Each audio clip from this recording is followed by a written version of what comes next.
ان کی آنکھوں میں ایسی بے باکی تھی کہ مجھے اپنے وجود پر چیونٹیاں رینگتی محسوس ہونے لگی۔ میرا دل بہت زیادہ گھبرانے لگا۔ مجھے اس قدر بے چینی لاحق ہونے لگی کہ فوراً سے اس گھر سے باہر نکل جاؤں۔ وہاں اس وقت 5 مرد تھے اور ان 5 کے ہاتھوں میں کانچ کے گلاسوں میں براؤن رنگ کا مشروب تھا۔ سب کی آنکھیں نہ جانے کس جذبے کے تحت گلابی ہو رہی تھی۔ ایسا محسوس ہو رہا تھا جیسے نشے کی حالت میں ہوں۔ میں بے تحاشا گھبرائی ہوئی تھی، اسی لیے فواد کے پاس جا کر ان کے پہلو سے لگ گئی۔ میں نے کہا، فواد، مجھے یہاں نہیں رکنا، مجھے آپ گھر چھوڑ آئیں۔ کہنے لگے، تمہیں کیا ہو گیا ہے؟ کیا لڑکیاں لڑکوں کی محفلوں میں نہیں جاتی؟ مجھے گھبرانے اور ڈرنے والی لڑکیوں سے سخت چڑ ہے۔ مجھے با اعتماد لڑکیاں پسند ہیں جو ہر محفل میں جا سکیں اور انجوائے کر سکیں۔ اس لیے یہ ڈرپوک لڑکیوں کی طرح ری ایکٹ کرنا بند کرو۔ یہ کہہ کر انہوں نے مجھے بازو سے پکڑ کر خود سے پیچھے کیا۔ میں تو فواد کا یہ رویہ دیکھ کر ہی تذبذب کا شکار ہو گئی تھی۔ میری آنکھوں میں آنسو باہر آئے۔ اس سے پہلے کہ میں رو دیتی، فواد کا ایک دوست میری جانب بڑھا، کہنے لگا، بھابی آپ کیوں پریشان ہو رہی ہیں؟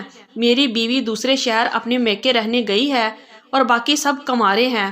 1-2 سال رک جائیں، ان سب کی بھی شادیاں ہو جائیں گی تو سب کی بیوی آ جائے گی۔ اب اگر ہماری بیویاں نہیں ہیں تو ہم کیا کریں؟ ملنا جلنا چھوڑ دیں۔ ہم نے تو آپ کے لیے بہت اچھے کھانے کا اہتمام کیا ہے۔ اس کا انداز مذاق اڑانے والا تھا۔ پھر وہ فواد سے کہنے لگا، آؤ فواد، ڈرائنگ روم میں چلتے ہیں، کھانا بالکل ریڈی ہے۔ میں فواد کا ہاتھ زور سے پکڑے ڈرائنگ روم کے ٹیبل تک پہنچی، جہاں پر مختلف قسم کے لوازمات بھرے پڑے تھے۔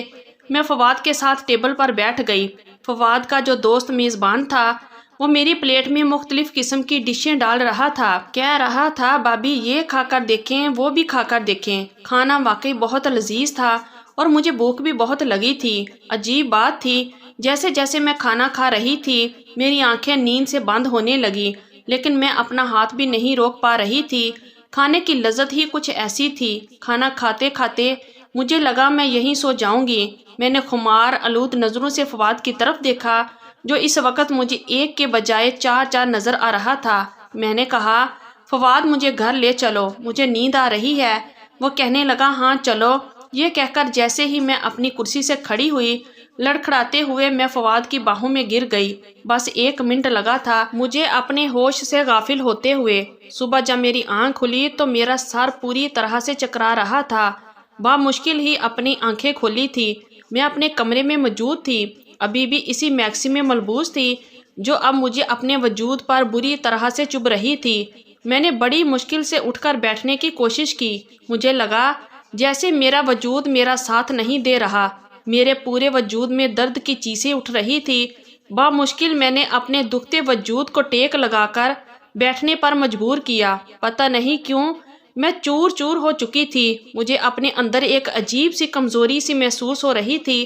میں نے دیکھا تو میرا سارا زیور اترا ہوا تھا اور ہاتھوں میں جہاں میں نے چوڑیاں پہنی تھی وہاں پر خروچوں اور زخموں کے نشان تھے۔ یہ دیکھ کر مجھے حیرت ہوئی تھی۔ میں ابھی ٹھیک سے ہوش و حواس میں بھی نہیں آئی تھی کہ جب فواد ٹرے میں بے تکلف ناشتہ لے کر اندر داخل ہوئے۔ بہت خوش لگ رہے تھے۔ مجھ سے کہنے لگے، دیکھو آج میں تمہارے لیے پوری حلوہ کا ناشتہ لایا ہوں۔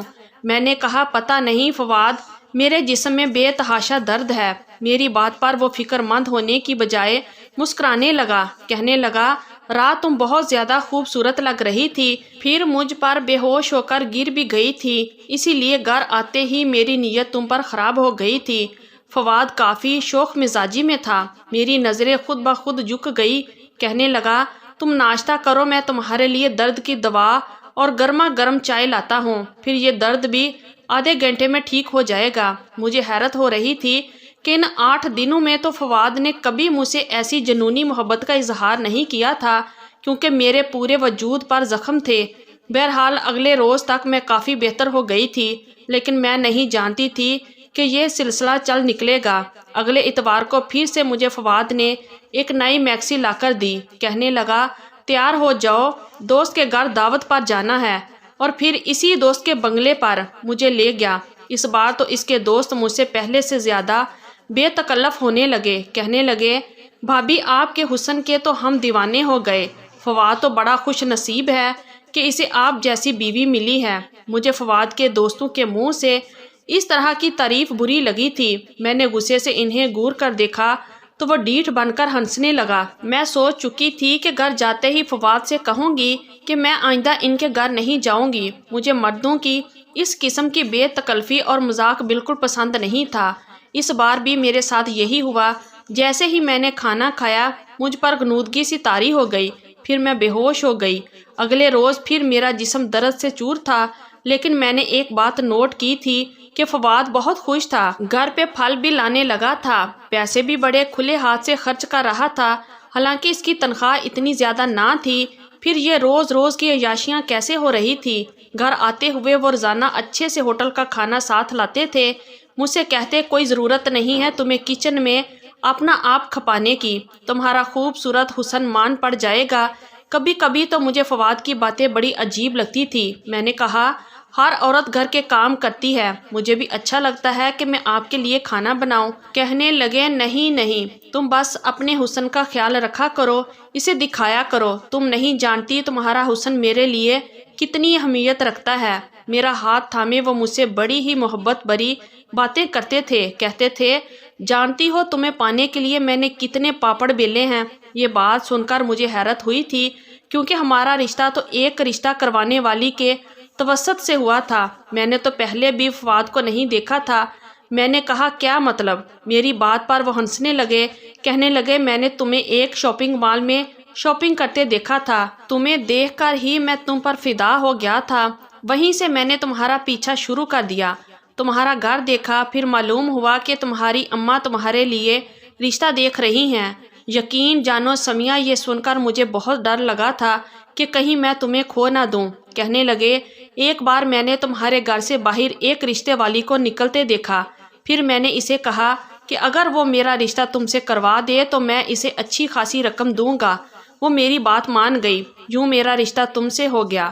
میں تو فواد کی بات سن کر حیرت سے آنکھیں پھاڑے اسے دیکھ رہی تھی۔ مجھے نہیں پتا تھا کہ میرا شوہر مجھ سے پہلے سے ہی محبت کرتا تھا، مجھے پانے کے لیے اس نے اتنا سب کچھ کیا تھا۔ میرے دل میں فواد کی اور بھی محبت اور قدر بڑھ گئی تھی، لیکن میں نہیں جانتی تھی کہ سچ کچھ اور ہی تھا۔ اس اتوار کو جب مجھے فواد نے پھر سے قیمتی جوڑا لا کر دیا تو میں نے کہا نہیں فواد، مجھے آپ کے کسی دوست کی دعوت میں نہیں جانا۔ میری بات سن کر ان کے چہرے کے تاثرات ایک دم بدلے تھے، مسکراہٹ غائب ہو گئی، چہرے پر سختی آ گئی۔ کہنے لگے کیا مطلب ہے تمہارا؟ وہ لوگ اتنی چاہت سے تمہیں بلاتے ہیں۔